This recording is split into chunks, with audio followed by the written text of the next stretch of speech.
Hello बच्चों, कैसे हैं आप सब।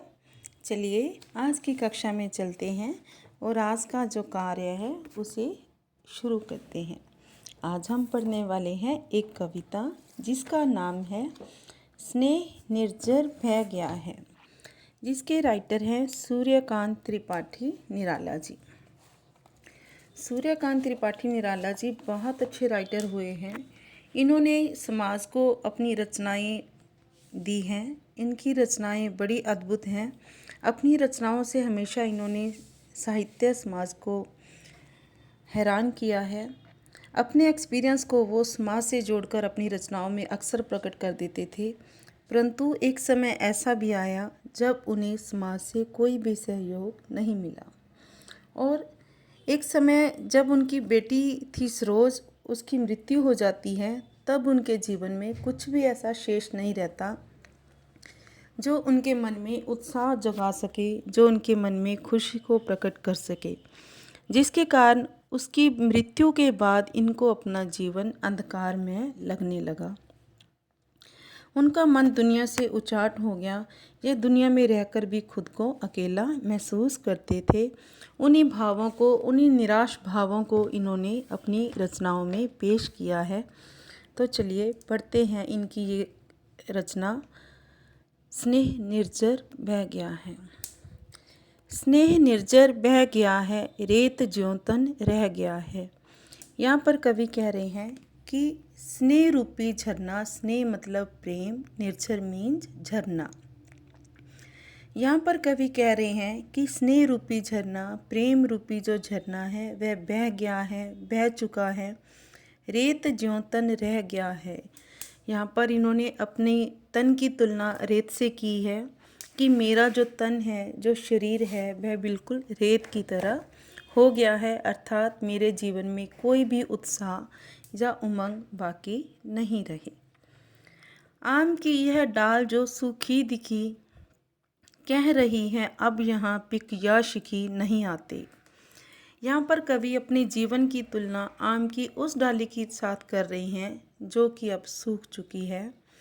यहाँ पर कवि क्या कह रहे हैं कि मेरा जीवन आम की उस डाली की तरह हो गया है जो बिल्कुल सूख चुकी है, क्योंकि आम की डाली ये कह रही है कि अब मैं सूख चुकी हूँ, तो अब मेरे पास तोता या कोयल, पिक होती है बच्चों कोयल, और शिकी मीन्स तोता, कि मेरे पास अब तोता या कोयल या अन्य पक्षी अब मुझ पर बैठने के लिए नहीं आते। तो इसी प्रतीक को कवि अपने जीवन में उदाहरण के तौर पर दे रहा है कि जिस तरह से आम की डाली का जीवन नीरस हो चुका है, अब उसके पास कोई नहीं आता, तो कवि को भी अपना जीवन उस आम की डाली की तरह ही लगता है, अर्थात अब वो समाज से कट चुके हैं। अब उन्हें ऐसा लगता है कि उनके साथ रहने वाला या उनको चाहने वाला या उनको प्रेम करने वाला कोई भी नहीं है। पंक्ति में वह हूँ लिखी नहीं जिसका अर्थ। यहाँ पर कवि कह रहे हैं कि मेरा जीवन तो उस पंक्ति की तरह है जिसे लिखा तो गया है पर जिसका कोई भी अर्थ नहीं है। ऐसी पंक्ति की तरह हूँ जो लिखी तो गई है लेकिन व्यर्थ है।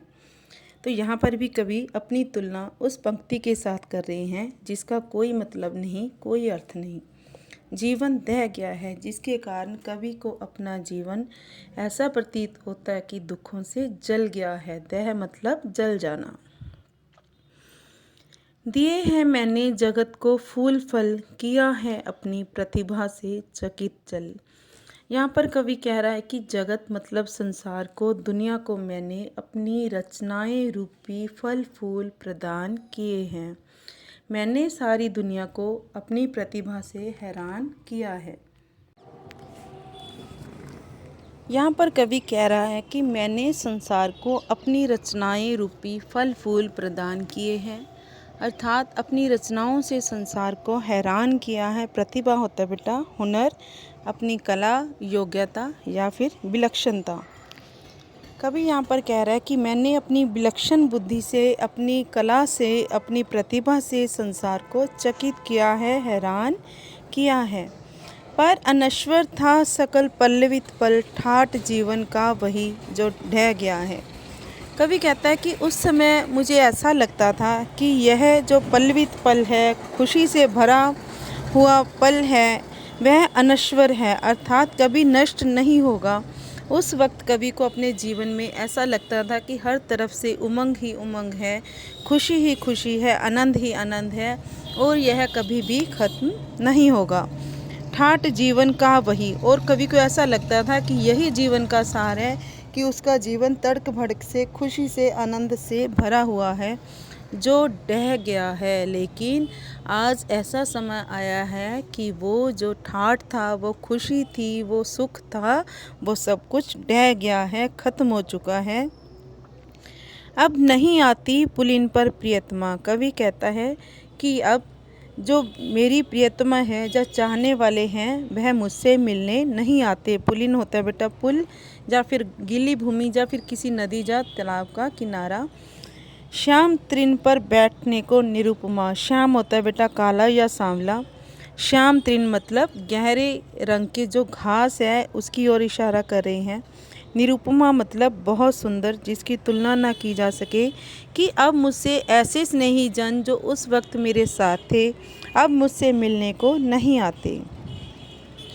बह रही है हृदय पर केवल अमान, जिसकी वजह से अब कवि है जो बिल्कुल अकेला हो चुका है, उसके मन में दुख ही दुख भर चुका है, अकेलापन भर चुका है, उसे खुशी का कोई भी एहसास नहीं होता, जिसके कारण कवि को अपना जीवन अमावस्या की तरह घनघोर अंधकार में दिखाई देता है। अमा मीन्स अमावस्या से कवि अपने जीवन की तुलना कर रहा है। मैं अलक्षित हूँ, यही कवि कह गया है।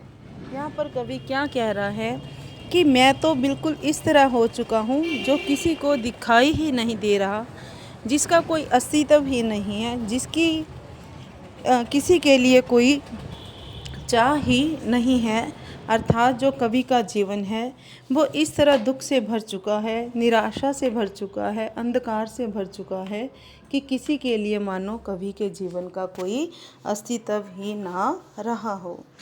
तो बच्चों, इस सारी कविता में कवि ने अपने जीवन में फैले घोर अंधकार को प्रदर्शित किया है।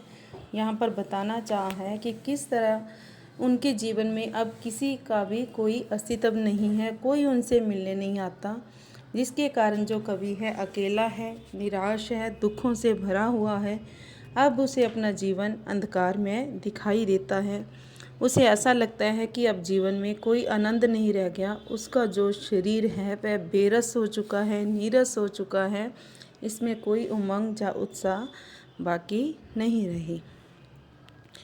तो ये थी हमारी कविता स्नेह निर्झर बह गया है। आशा करती हूँ आप लोगों को बहुत अच्छे से समझ में आई होगी। धन्यवाद।